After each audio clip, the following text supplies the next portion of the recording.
Seguimos aquí en el segundo bloque del programa Integración Nacional, aquí por la 106.9 y en www.rinacional.com.ar, transmitiendo por Radio COP de Cooperativa Corre del COP y a través de la página web de la revista Integración Nacional.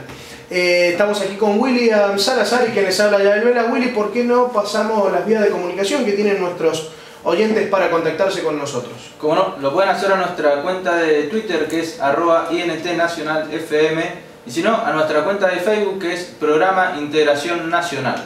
Bien, también lo pueden hacer al teléfono, el programa al 155 26 7196. Aprovechamos y reiteramos el saludo para Pablo el Chino Murcia, que está controlando que desde allí, desde Corralito, salga todo a la perfección. Así que le mandamos un gran abrazo y nos adentramos en el tema que anunciábamos en el primer bloque, que tiene que ver con una serie de informes y de novedades y noticias que hay respecto de la situación en los Estados Unidos y cómo esto repercute en la Argentina, o cuáles son las diferenciaciones que se pueden hacer, porque así como rezaba allí Baglietto, el norte no es la solución, decían, y hoy creo que más que nunca, porque están medio como hasta las manos los norteamericanos. Y vamos después a ahondar un poco en el tema de la renta norteamericana, dónde está parando, los paraísos fiscales, que eso lo vamos a ver en el próximo bloque, pero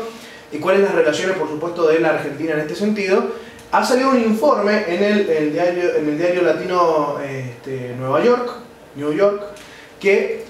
explica que el 56% de los norteamericanos estarían debajo de la línea de la pobreza, que estarían buscando qué comer, por ejemplo, lo cual no es un dato menor y que recordaría a muchos argentinos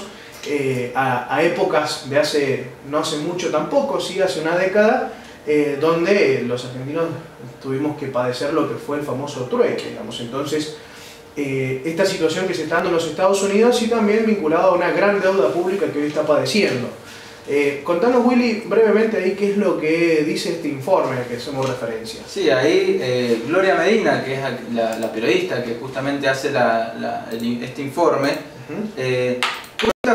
cuenta que el número de personas que sufren de hambre, digamos, en el estado de Nueva York había aumentado un 56%, y que esto ha ocurrido, digamos, en el marco de que en el Congreso de Estados Unidos, digamos, de Nueva York, pretende justamente cancelar un programa que da, digamos, cupones para alimentar a la gente. Digamos, en este marco dice que Teresa Hasler, que es la directora de comunicaciones de la Coalición contra el Hambre de la ciudad de Nueva York, dice que muchos neoyorquinos están teniendo dificultades para encontrar trabajo, y aquellos que tienen trabajo les cuesta vivir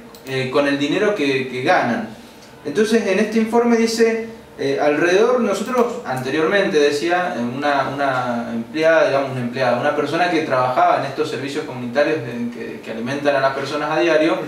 dice, nosotros teníamos alrededor de 125, 140 personas por día por almuerzo, y hoy en día estamos teniendo 199 personas diarias, que eso aumenta o disminuye dependiendo de la fecha del mes que es. Entonces, cuando se está acercando a fin de mes, ese número, digamos, empieza a aumentar, y quienes mayor asistencia tienen, digamos, a estos comedores comunitarios, tiene que ver un poco con la edad etaria. Muchas personas de la tercera edad que no tienen trabajo van allí justamente para poder alimentarse y poder llegar a fin de mes. Porque no les alcanza el sueldo que tienen o la jubilación que tienen para poder mantenerse, digamos, todo el mes. Entonces dice que en este sentido hay mucha gente que viene, durante el mes, pero que aumenta justamente ya llegando más a fin de mes.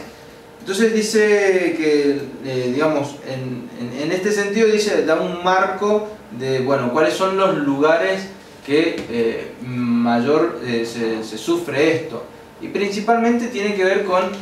lo que es Brooklyn, que es la zona, digamos, más pobre de Nueva York, donde justamente se sufre más esta situación de pobreza, digamos, donde no saben de dónde sacar comida los pobres norteamericanos. Exactamente, entonces bueno... y capaz que sacan algo de plata con el juicio que le van a hacer a las aerolíneas que estrellaron los aviones el 11 de septiembre, que se no sé, vamos a ver.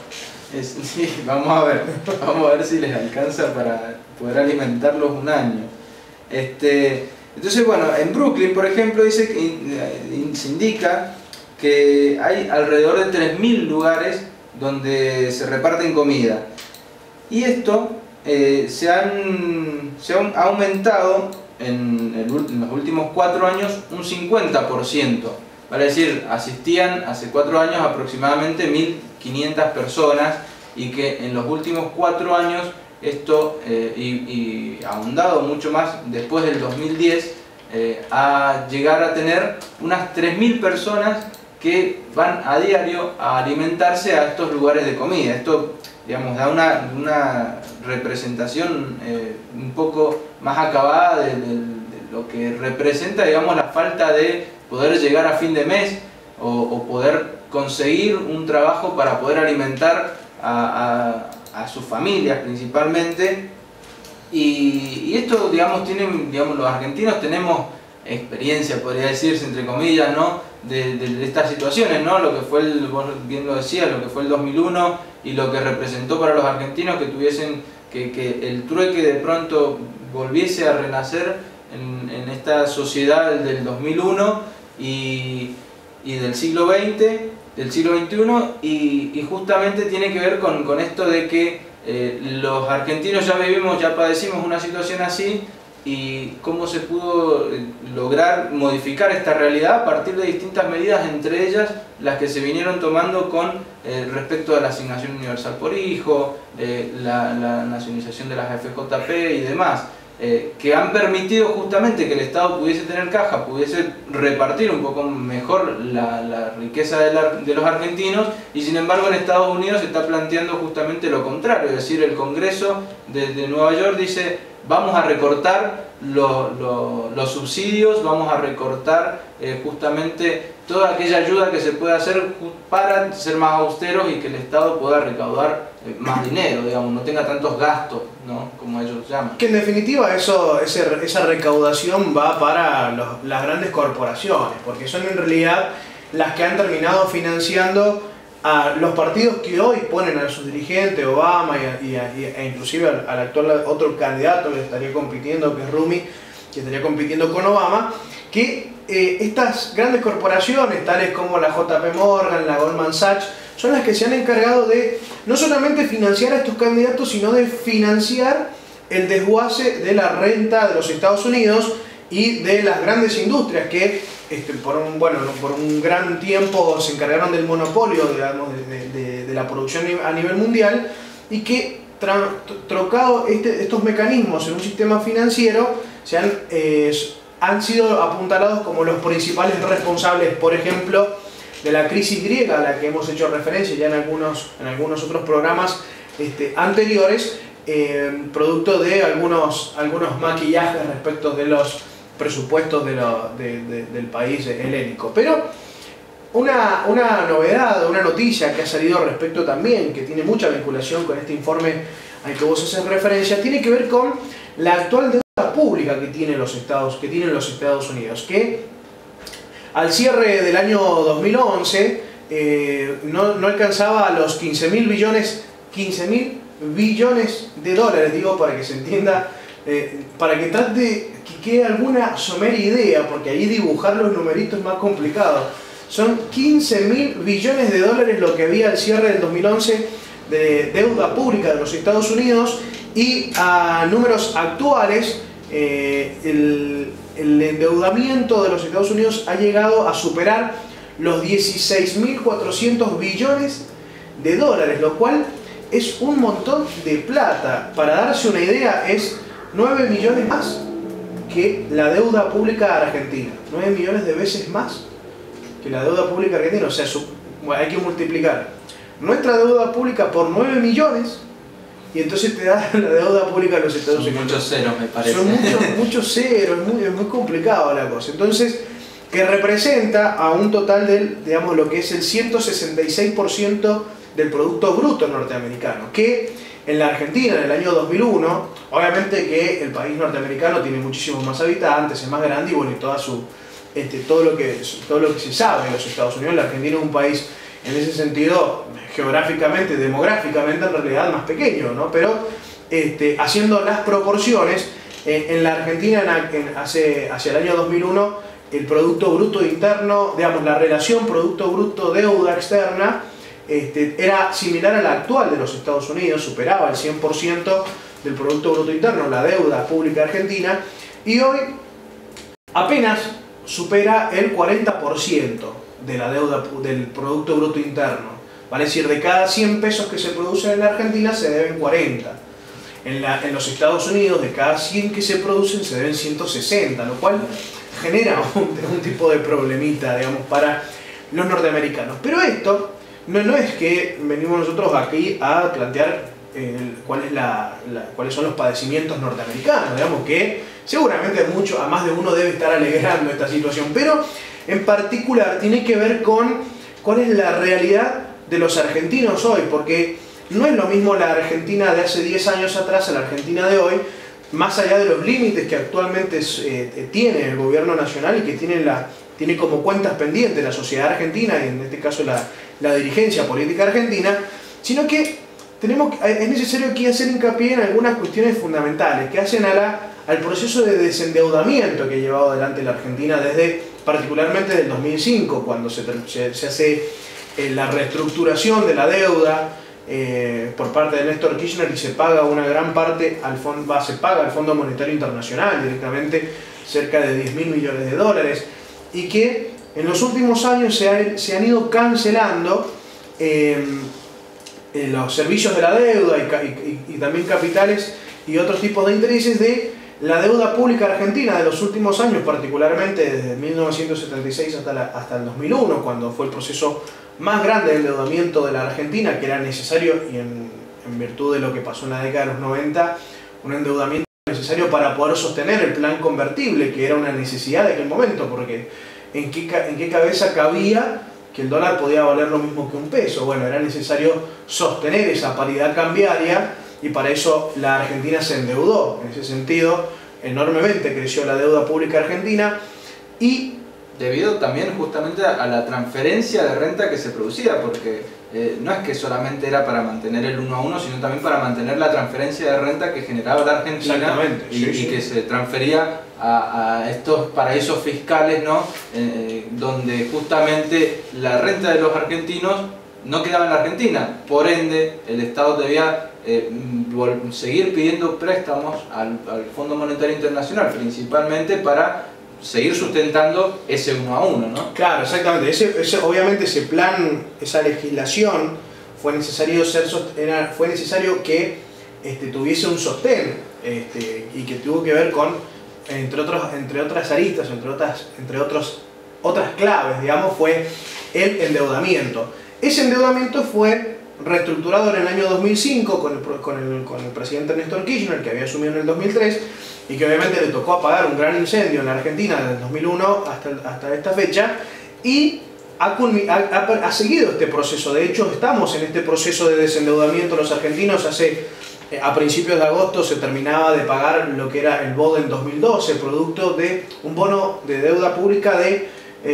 digamos, resabio de lo que fue el corralito en la Argentina. Todos recordarán aquel famoso Domingo Cavallo digamos, que junto a otros tantos economistas habían engendrado aquel plan convertible, y hacia el 2001 se establecía el famoso corralito que prohibía digamos, sacar dinero de los bancos de los ahorristas argentinos. Bueno, este resabio que era de aquella época fue finalmente pagado por los argentinos, por el Estado argentino, el 3 de agosto pasado, y en este proceso se continúa. Ahora bien, hay algunos límites en ese sentido. Primero que, bueno, esto a las claras denota las enormes diferencias que hay entre la realidad actual de los Estados Unidos y la realidad actual de la Argentina. Digamos, la Argentina está atravesando por un proceso de desendeudamiento. Los Estados Unidos, todo lo contrario, se están endeudando cada vez más, y no es casualidad quienes son los portadores de esa deuda, los chinos, por ejemplo, que tienen una enorme cantidad de la deuda norteamericana. Si quisieran, los chinos podrían rematarlo. Lo que pasa es que tampoco es tan así, porque es tan complejo el mecanismo que los chinos ya están dependiendo también inclusive del valor del dólar. Entonces la caída de los Estados Unidos implicaría un derrumbe del dólar, y el dólar por lo tanto también de los chinos, porque tienen una enorme cantidad de reservas en dólares los chinos, más allá de que se están tratando de desprender de esa divisa y generar divisas propias con los países asiáticos. Pero esa es la realidad actual de los Estados Unidos, y la Argentina está atravesando por un proceso de desendeudamiento, por un proceso en el que pretendemos romper las cadenas que nos unían antes a la dependencia por de la deuda externa. Recordamos los famosos números que salían hace tiempo atrás, en riesgo país, la deuda externa, el índice, bueno, etcétera, una serie de números que nadie entendía nada, pero todo el mundo hablaba de eso, digamos, y que hoy se atraviesa un proceso distinto, y que es necesario continuar este proceso como lo venimos planteando hace mucho tiempo en nuestros programas y en nuestra revista, con la salida definitiva de la convertibilidad, porque hoy, si bien es cierto que hay un proceso de desendeudamiento del Estado argentino, también es cierto que hay un proceso que se está profundizando, quizás ahora ya no tanto por los límites y los controles que existen, pero que tiene que ver con la transferencia de la renta, porque la transferencia de la renta hacia el exterior sigue siendo una constante hoy en nuestro país, y que, bueno, es lo que vamos a ahondar en el próximo bloque cuando tratemos el asunto de los fondos buitres, los paraísos fiscales, dónde está la renta en los países como la Argentina. Pero hoy es una realidad de los argentinos la transferencia constante de renta que hay hacia el exterior, y que en otros procesos, en otros momentos históricos, como fue por ejemplo el peronismo en la Argentina, esa renta que durante muchísimos años se transfería hacia el exterior fue reconvertida en un plan industrial. En la Argentina es necesario llevar adelante esto. No lo reiteramos porque sea un capricho, sino porque hoy es una necesidad, así como Cristina anunciaba y lo planteaba en el discurso del Día de la Industria, que decía que el proceso industrial o un plan industrial es una necesidad de un proyecto político. También lo es, concomitantemente a esto, la salida definitiva de la convertibilidad, digamos, la imposibilidad de que sea convertible nuestra moneda con la divisa extranjera, a tal punto de que esa divisa pueda ser utilizada para un proceso, digamos, en un proceso de reconversión de la renta, en un plan industrial estratégico, no solamente de los argentinos, que también lo venimos planteando, sino en un plan estratégico de Latinoamérica toda, porque digamos, el destino es común a todos los hermanos pueblos y países latinoamericanos. Y en ese sentido, todo lo que implica esta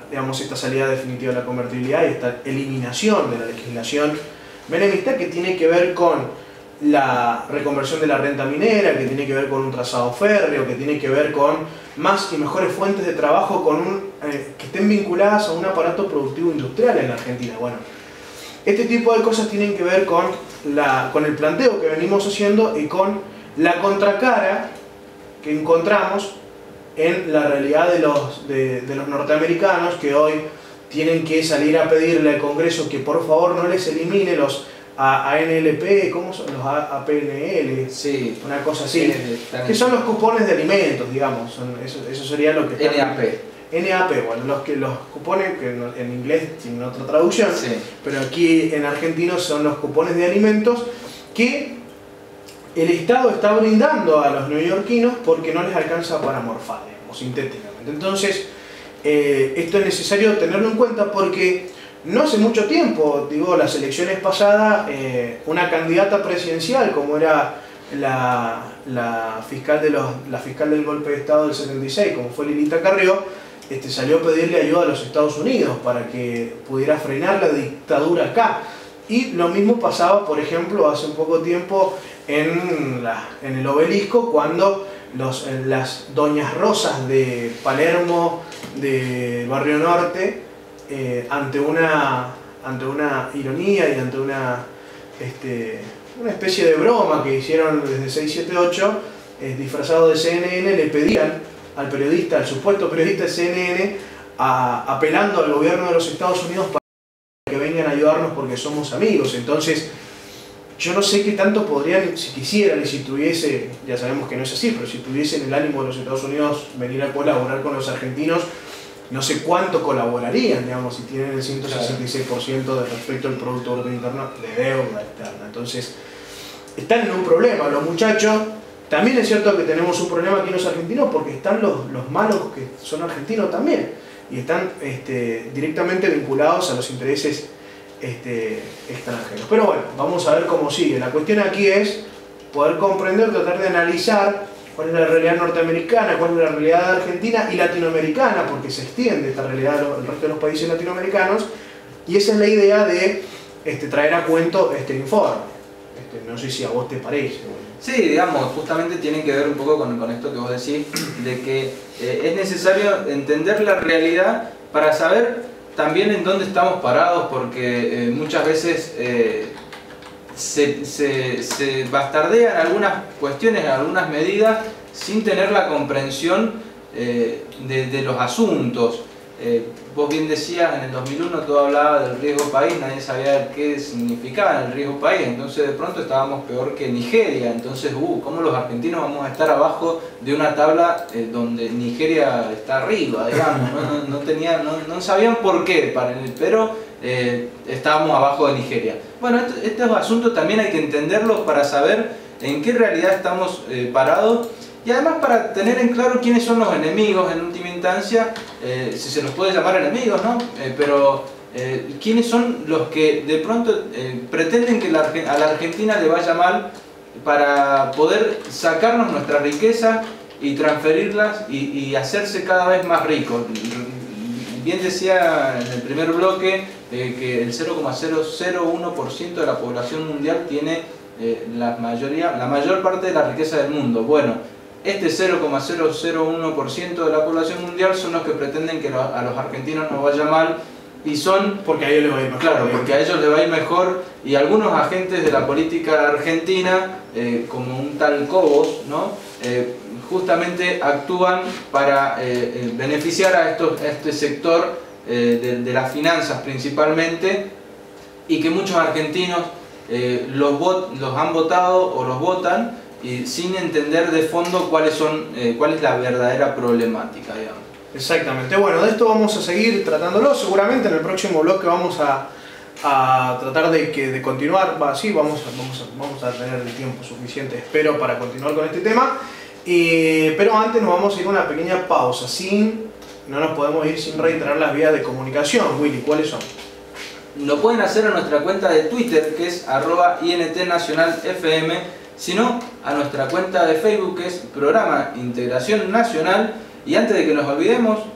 también a nuestro teléfono del programa, que es el 155 26 71 96. Exactamente. También pueden ingresar a nuestra página web de la revista Integración Nacional en www.rinacional.com.ar y pueden escucharnos en vivo y también observar los videos de los programas ya emitidos de la semana y de los programas anteriores también, así que la semana pasada y demás, y más atrás también. Así que pueden allí, como en este caso que estamos grabando este programa, así que también pueden acceder a esos videos de los programas ya emitidos. Así que nos vamos a una pequeñísima pausa y enseguida regresamos con más Integración Nacional.